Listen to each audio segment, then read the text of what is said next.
On a parfois l'impression que la planète change plus vite que nous ne pouvons réagir. Mais il y a des gens qui font du bon travail. Il y a l'équipe du climat.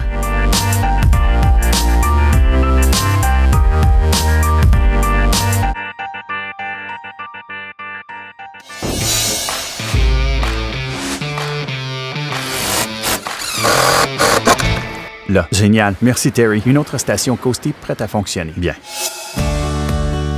Yeah, so when you take a photo... Oui, donc, quand vous vous prenez en photo, c'est un égo-portrait. Quand on prend une photo de la côte, c'est un Coastie. C'est une initiative Coastie.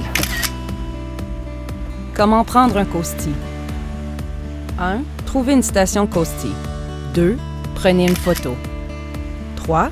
Balayez le code QR et téléchargez-la. Lorsque vous prenez un Coastie et que vous le soumettez à coastiecanada.ca, les chercheurs de l'Université de Windsor sont en mesure de le comparer à des photos antérieures prises à partir de la même station. Et à partir de ces photos, ils sont en mesure de quantifier les types de changements qui se produisent. Cela nous donne une occasion supplémentaire de mieux comprendre comment l'écosystème réagit, ce qui est particulièrement important à la lumière des changements climatiques. La chose la plus remarquable que nous constatons, c'est que les Coasties nous permettent de suivre l'incidence de tempêtes particulières. Nous pouvons ainsi comparer les Coasties pris avant et après une tempête et comprendre l'incidence précise d'un événement météorologique donné. Un certain nombre d'espèces menacées dépendent de cet écosystème côtier. Le pluvier siffleur et l'hirondelle de rivage y ont élu domicile. En comprenant où se trouve leur habitat, nous pouvons mieux planifier pour qu'ils aient l'espace nécessaire pour se développer.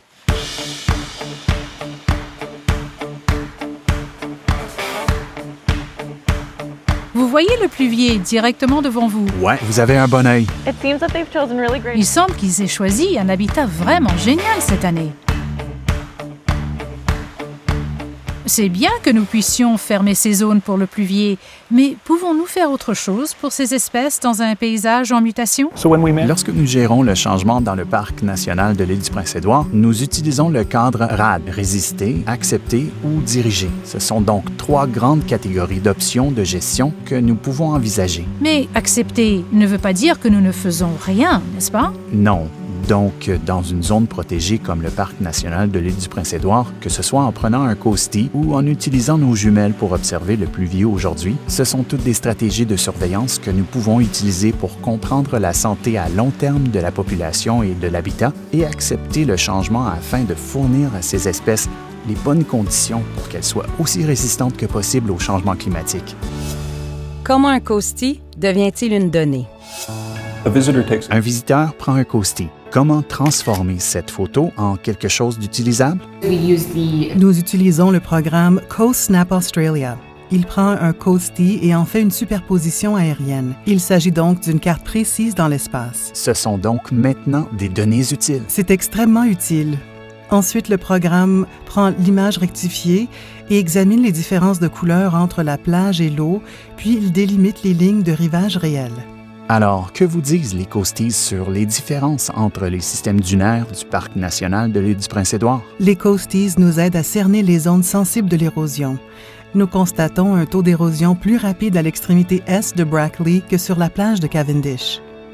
Nous pouvons faire ça avec chaque Coastie pris. Oui, plus il y a de visiteurs qui contribuent à l'ensemble des données, plus la fréquence de nos points de données sur le littoral augmente. Wow! Donc, chaque Coastie est important. Oui, c'est vraiment important. C'est un endroit qui a été façonné par Dame Nature pendant des milliers d'années. Ce qui est formidable avec l'initiative Coastie, c'est qu'il s'agit d'un programme scientifique accessible aux citoyens qui permet aux Canadiens de contribuer à notre compréhension des répercussions des changements climatiques et d'utiliser ces zones protégées comme un laboratoire vivant pour la recherche sur les changements climatiques.